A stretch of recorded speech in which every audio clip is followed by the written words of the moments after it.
王になりてえ。力富全部手に入る。いや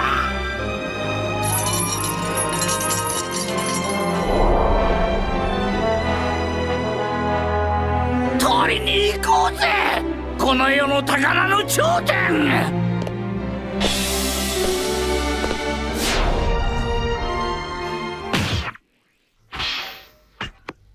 Hey everybody, welcome back to the Buggy channel. Today's going to be a little bit more of a controversial video. Today's not going to be about Buggy or about a new deck list or anything. Today we're kind of just going to be opening up the discussion to what you guys think and what I kind of think about the current state of the game with some of these leaders that kind of seem to me, while I don't think they're so busted they need to be banned outright, however I do think there needs to be a change. We're going to go over two deck lists that I found online that I personally have played against and found very, very annoying and not very fun to play. It feels like, especially against some of these leaders, it feels a lot less like you're having fun and you're playing One Piece and more so like you're going through a slog. Like you're playing against a leader that will never die, where you get punished for playing the game how it's usually played against every other leader. But instead, like swinging into life or swinging into board, you get punished for that. They get an upside for it. Then the following turn, they'll recycle, do the same thing again, and kind of just sit and wait for you to die. Now, most of those lists right now are usually yellow. However, not all yellow decks, I would say, are like that. Purple Yellow Rosinante is a little bit less annoying. I like, at least when I've played him and I've played against him, it seems a lot less annoying because there's a way to go about it. There's a way to kind of defeat the deck. Even though it's very good, it's not so much annoying as it is just kind of, oh, okay, cool, it's yellow, it's gonna heal a lot, right? But the two decks we're gonna go over is this Boa Hancock build from OP14, along with this other build down here, which is the UI Nami build from OP11, along with some of the new stuff from OP16. So we'll go over those both very quickly. So to start, we're going to go ahead and talk about UI Nami, as I think this is the most controversial leader in the game right now. UI Nami, when she was first starting in OP11, was kind of just a nothing burger of a leader. Nobody really played her too much, and she kind of existed, but it wasn't anything crazy because yellow at the time kind of sucked. There wasn't a lot that you could play with UI Nami that made sense, and while her leader ability is really, really good, there was nothing you could really do. So she kind of was like under the radar for a while. Then I would say OP14 dropped? 14 dropped, that's right. OP14 dropped, and that's where everything changed. We got cards like the Gecko Moria here. We got cards like the Thriller Slop, which is what people like to call it. And then in OP14 and EBO4, we got the Borsalinos, or the OP15, sorry. We got the Borsalinos, and we also got the Namis, and there's more yellow support that really made the game busted. So we're going to talk about this leader real fast.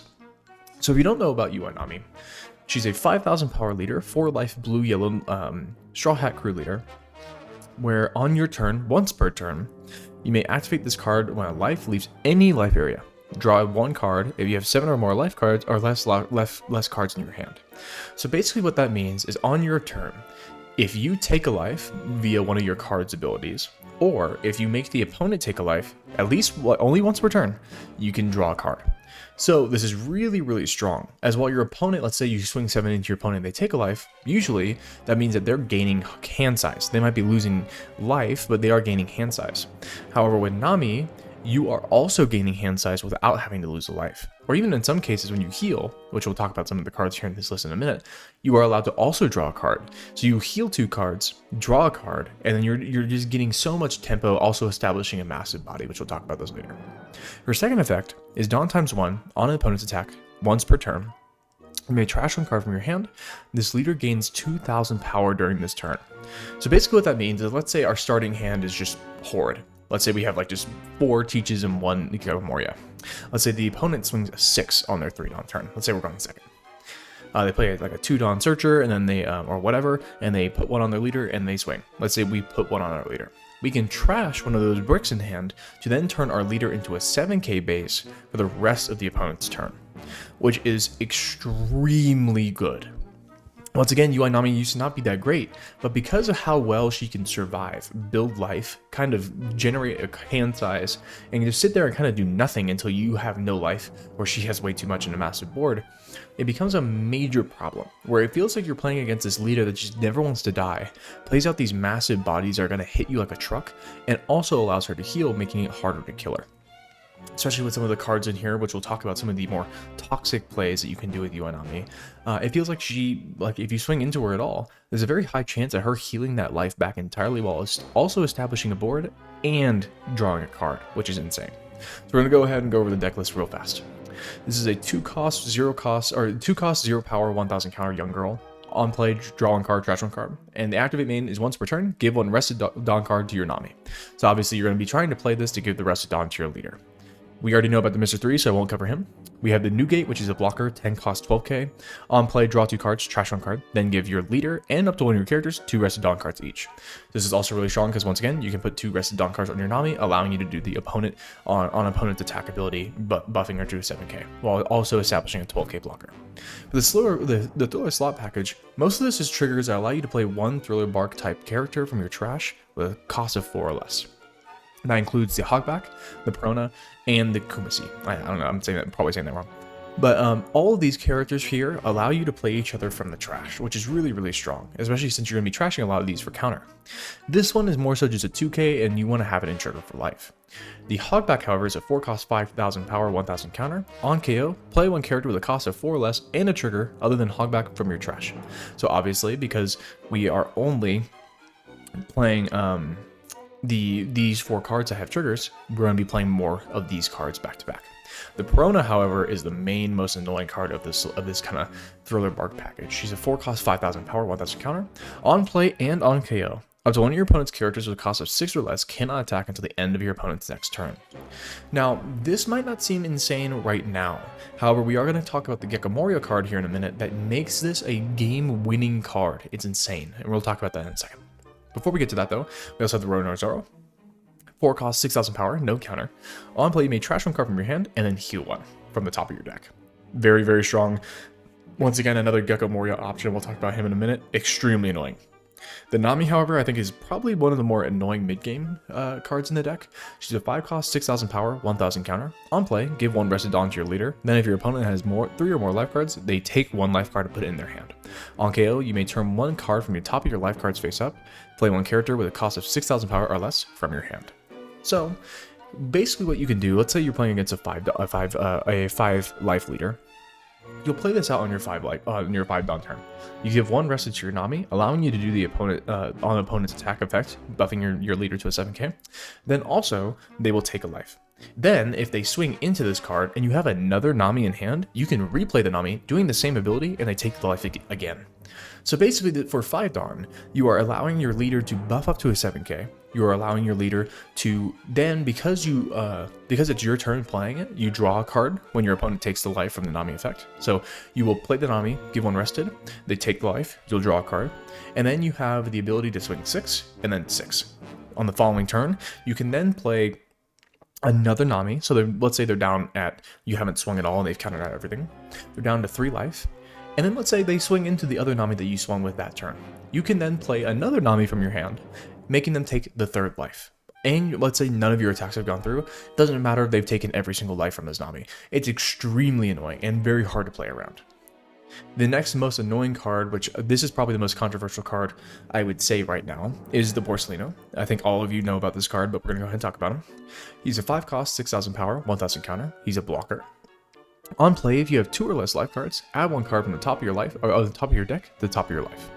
We're going to talk about him later because that's going to be a rant. I was talking about that Nami for a little bit too long. So we'll continue and then we'll come back to him.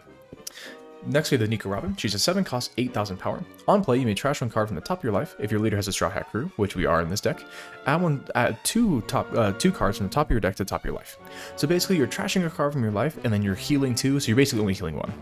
On the opponent's turn, on KO, you may deal 1 damage to your opponent. Now, this might sound a little different. Like most of the cards in this deck say they take a life or they whatever. Damage literally means if they are at 0 life, they could have a full board of blockers, all 12Ks. If they swing into this, they lose the game. It's insane. This is basically a card that you can never swing into, especially if you're at low life.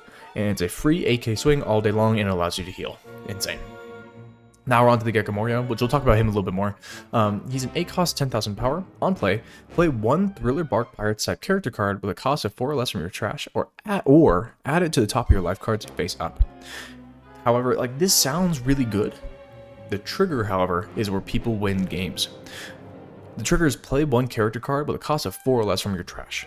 Now, if we go back to the Thriller Bark package, if you just outright play the Moria for 8 Dawn, it allows you to put a Perona into your life or play her out.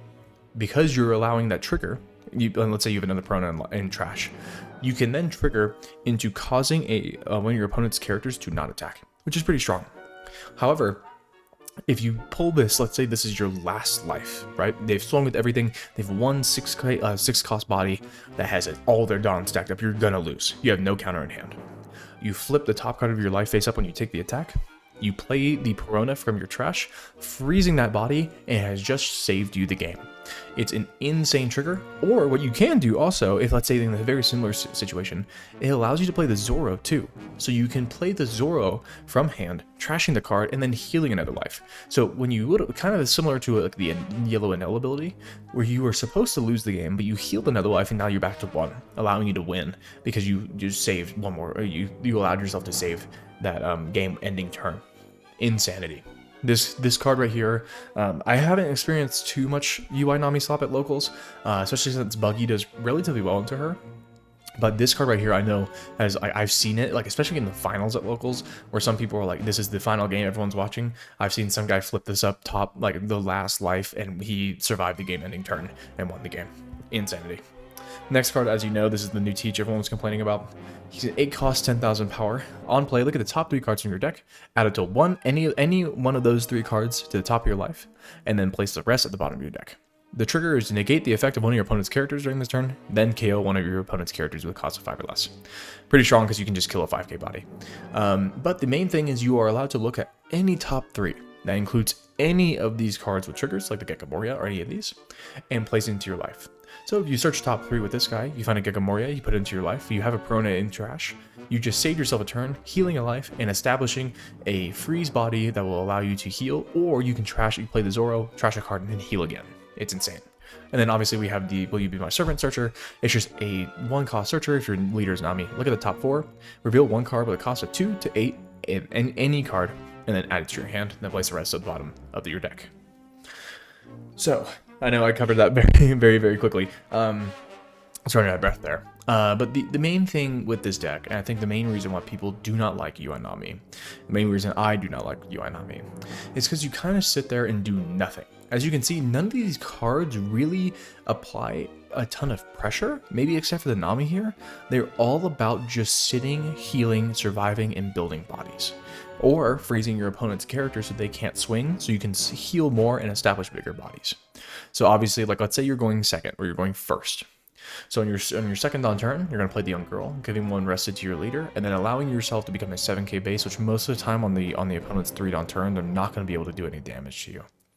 Then on the 4 Dawn turn, what you can do is drop a Mr. 3 if you want. You can drop a Zoro if you want to heal even more, or you can drop one of these bodies like the Dr. Hogback just to have a 5k swing.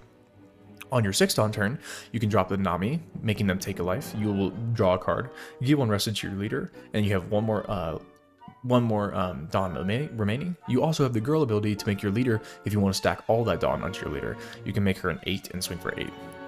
Then on your 8 Dawn turn, you can play either the Teach or the Gecko Moria just to kind of just heal and do the thing, or you can play the Nika Robin to continue to heal. It's insanity. On your 10th Dawn turn, you're just dropping new gates to sit there and block and just save yourself the game. I played against a green blue Luffy, or the Goofy, which is arguably one of his worst matchups possible because, once again, when your leader's a 7k base for most of the time and you're just healing nonstop, it's hard for him to kill you. I got up to 12 life. 12 life in that game. It was insane. Like I was trying not to be like rude and just continue the game, but I think he also knew what I was trying to do. I just sat there and I just played Nico Robin, Gecko Moria, Teach. I would play the Roronor Zoro just to trash a card from hand and heal a life. I would play the Borsalinos earlier on if I had to take the life, and I would play the Edward Newgates just to sit there and do nothing for longer. It's an insane leader. A lot of people complain about this leader, and I don't blame them. When your leader ability allows you for one Dawn, and once again, you have multiple options to give your leader Dawn for free, while also freezing a body, making them take a life, or just constantly have that you can give your leader Dawn. It makes it extremely hard to kill her, especially if you can't really drop any bodies that are massive enough to do any damage.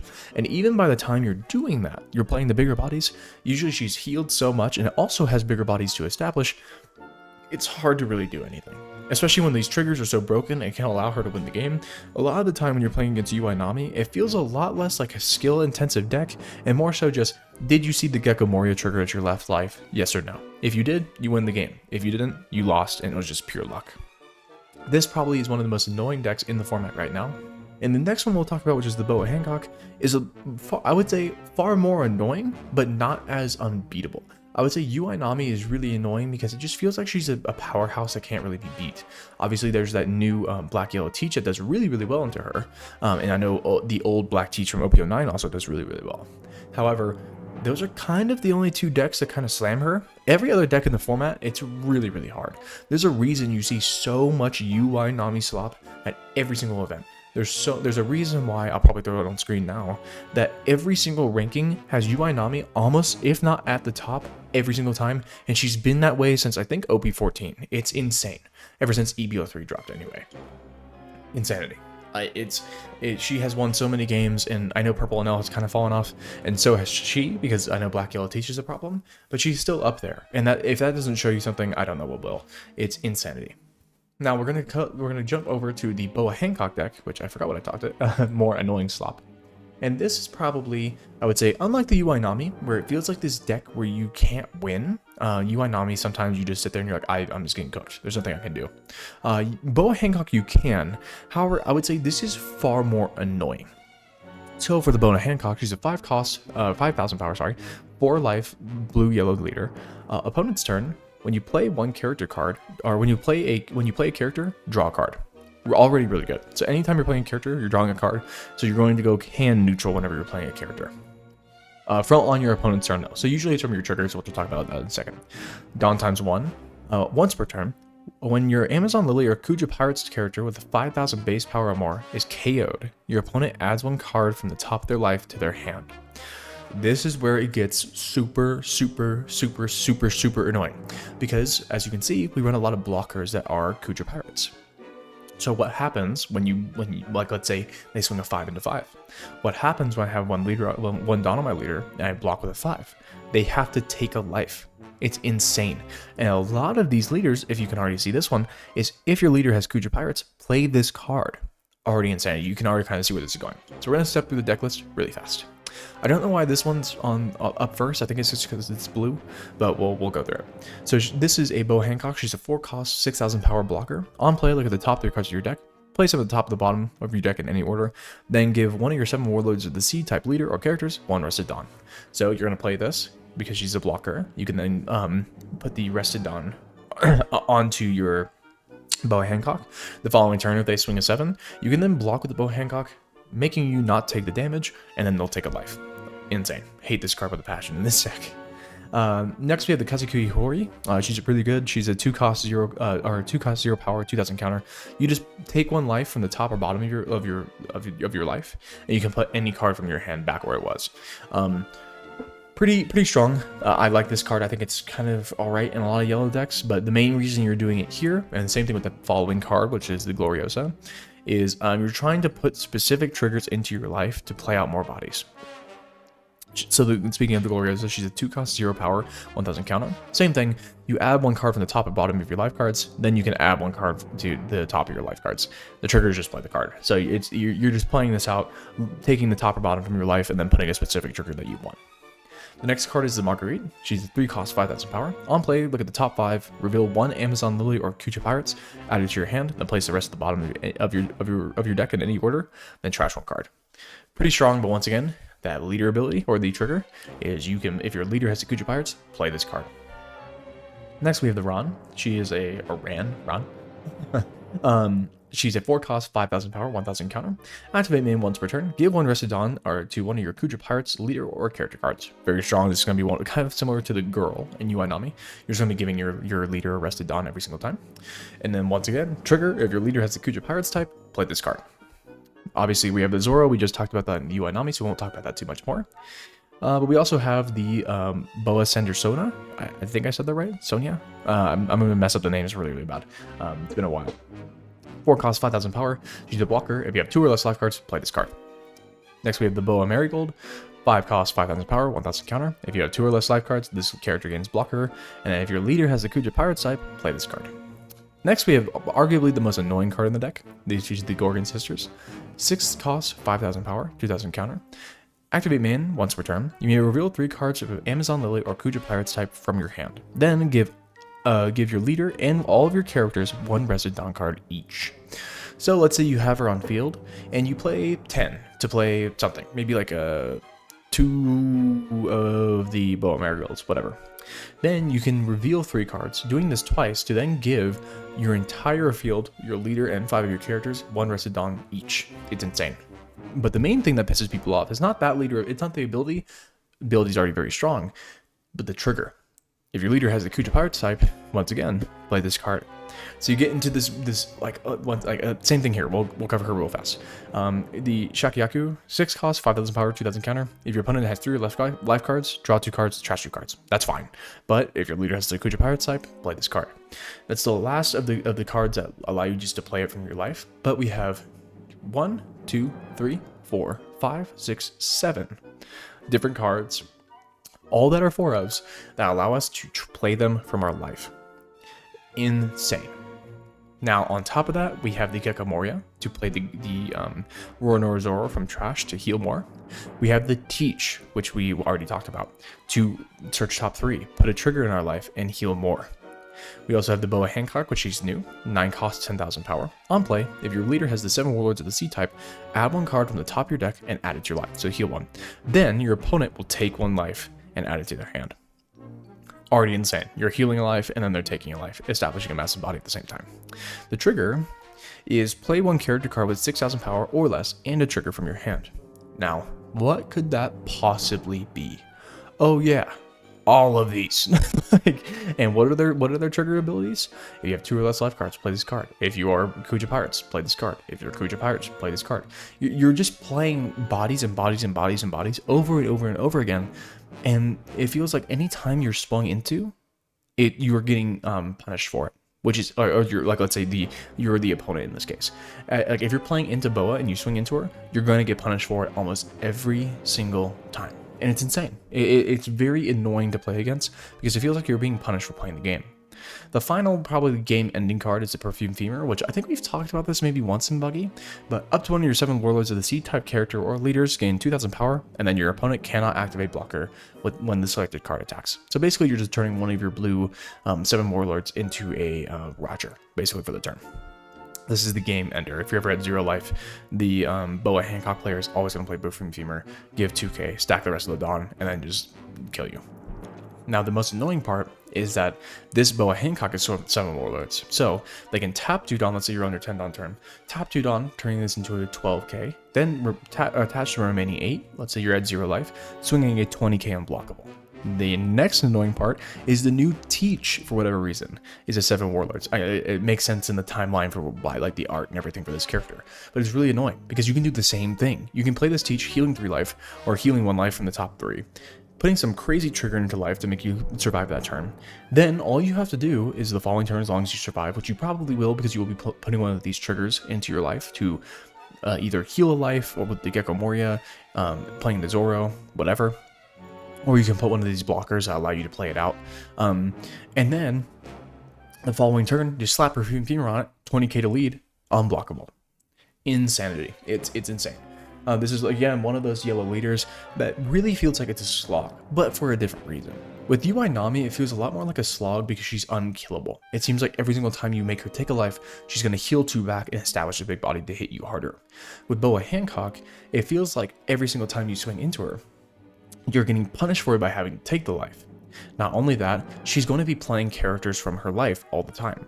So even if you don't take the life when you swing, you will be taking the life later on when she plays any of these characters with a trigger from life, which is most of the deck.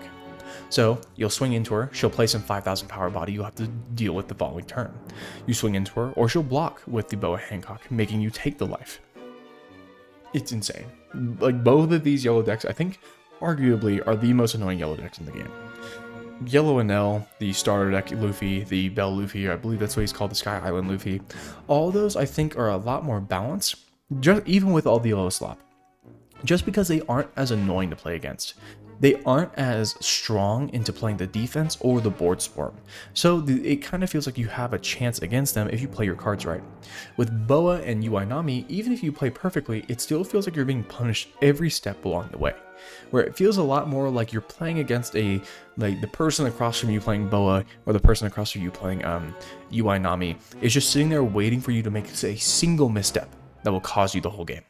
While they are sitting there doing nothing but healing life, making their leader 7k, slapping out bodies that will give all your characters and leaders a rested dawn, or letting you heal more, yada yada, and then just waiting for you, at least in Boa Hancock's case, to go down to 0 life, which you eventually will, unless you're obviously a different leader, to then turn one of their massive bodies into unblockable 20k and go for game.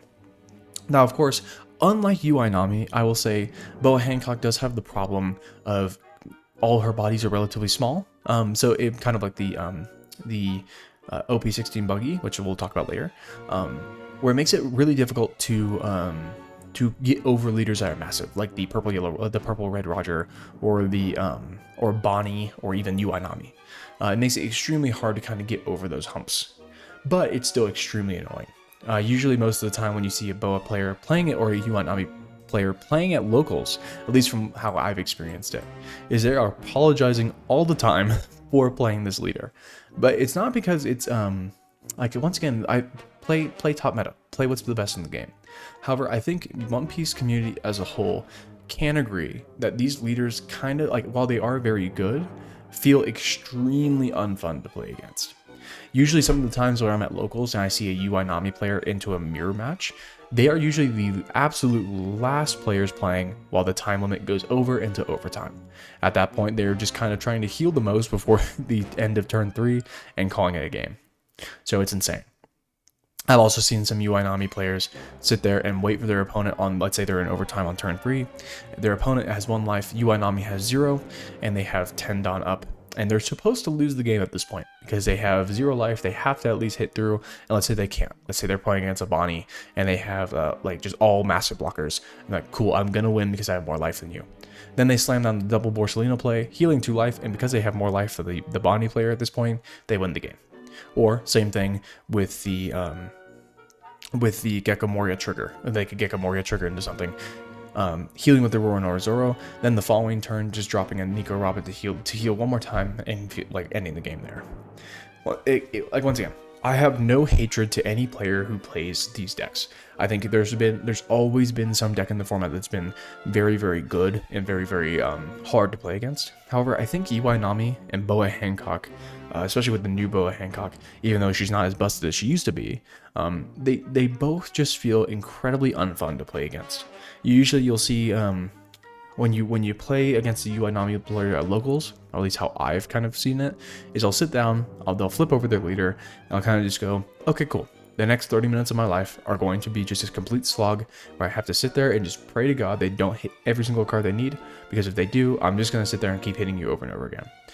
In one case where I played Blue Buggy, I believe I hit the UI Nami player over 9 times, which they healed most of it back and won the game due to a, I believe it was either timeout on my part, or because they had such a massive board and so much life, I couldn't do anything else at that point, and they had killed all my 10 cost buggies, because obviously if you have 4 Edward Newgates and a Teach on board, or the Gecko Mori on board, you're just going to stack a bunch of Dawn and kill them, and that's how I lost. So once again, just very unfun. I think yellow as a whole right now, if you were to ask me what you would do to fix yellow, it's very hard. I think yellow as a whole, I would say the most broken card I would definitely have Bandai look into is the Borsalino. I've seen so many games where people will just sit there and go, it's the final turn of the game. What do I feel like doing? Oh, I know. I'm going to win next turn for sure as long as I survive. I'm going to heal, technically, because there's 2 blockers, 4 times with 2 double Borsalino play on my 10 Dawn turn. So they'll tap 5, heal a life, let's do 0 life. Tap 5, heal a life, establish a blocker. Tap 5, heal a life, establish a blocker. Essentially giving them 4 life for 10 Dawn. Insanity. And that's kind of where I look at the game and I go, that's just unfair and unfun. Usually when I see a player doing it, I'm not upset with them because it's the best play to do to win the game, but I kind of look at them and go, that's a little slimy. Like, you know what I mean? Like, it's like, you knew I had this game in the bag, but you're going to rely on this yellow staple card that's so broken that everybody can, like, everybody rags on it, and you're going to double play it to win the game. It's insane. It feels like a lot of games where you're supposed to win get absolutely shut down by the double Borsalino play. I would definitely say out of every yellow card in the game right now, I would definitely take a look at Borsalino and figure out something else. Even making him a 6 cost would fix a lot of the problems. Just because even if you can leave Ronor as is, if you make him a 6 cost, at least they can't heal, technically, once again, not actually, 4 life. They can only heal 3, establishing a blocker, healing a life, and then they have to play the Zoro and trash a card to then heal again. I would much rather have that than the ability to play this off twice. I don't think they thought this character through too much, especially with UI Nami and how much she shot up. And another issue, there's millions of videos, so I'm not going to go into a rant about that. But there's a big problem where Bandai, instead of banning cards, is now making leaders to combat other leaders. The only problem with this is that a lot of old leaders don't see any love, even with new starter decks, and have to sit there and kind of just continue to get slammed by other decks. Similar example with Black Yellow Teacher and UI Nami. If you sit there and play Black Yellow Teacher and UI Nami, you're probably going to win. The problem is that if you're any other leader, you're going to get slammed. UI Nami slams you, Black Yellow Teach slams you for a very similar reason. Just because you're not as broken as they are. Instead of banning banning new cards, or modifying new cards, or rodding new cards, however you say that word, to make them a little bit more fair, Bandai instead is making new leaders even stronger, leaving a lot of the old leaders in the dust, including, as you know, OP09 Buggy, where cards are leaders like Emu, leaders like the UI Nami, or even like some of the newer lunar leaders that have come out, really slam these old leaders. Of course, they've given Shanks some support, which we're all down for that, and they did give Buggy some support with the Boa Hancock, which is great. However, once again, I feel like these leaders are just really annoying to play against, where every other leader in the game, there's at least a game plan to how to beat them. UI Nami and Boa Hancock and some of these other yellow leaders, it kind of just feels like you're sitting there, swinging into life, and getting punished for it. Then you don't swing at all, and they just constantly heal and establish massive bodies and go for the game. But yeah, I just wanted to open up this discussion to you guys, kind of feel like, get your kind of consensus on it, because I've been seeing a lot of people really complaining about UI Nami recently, especially with the new teach that came out, making it even more strong. And yeah, so once again, this is no hate to UI Nami or Boa players or any yellow player. I think, once again, play the leaders that you love. Like, I don't think it's a problem if you're going for like regionals and you're trying to really compete and you're playing the best in the format, don't get me wrong. But once again, I kind of just look at this deck list here, and I kind of go, every single one of these cards is busted in their own right in some way. And that, especially when I compare it to other leaders, such as like OP14 Mihawk, where I kind of look at some of these characters, I'm like, these are good, but you have to play them right. Or like even OP16 Buggy, OP09 Buggy, even like OP14 Croc. Well, once again, all these characters are good, but they have to be played in their own right. With UI Nami and especially Boa Hancock, I kind of just look at these cards and go, these are just generically good all the time, you know. So yeah, that's my thought on it. Just wanted to open up the discussion and see what you guys were thinking. Sorry if my voice is a little raspy, it's a little late at night. But yeah, just wanted to see what your guys' thoughts on the current meta, your guys' thoughts on the current state of yellow, and what you guys would do to fix the game. And we'll see you guys in the next one.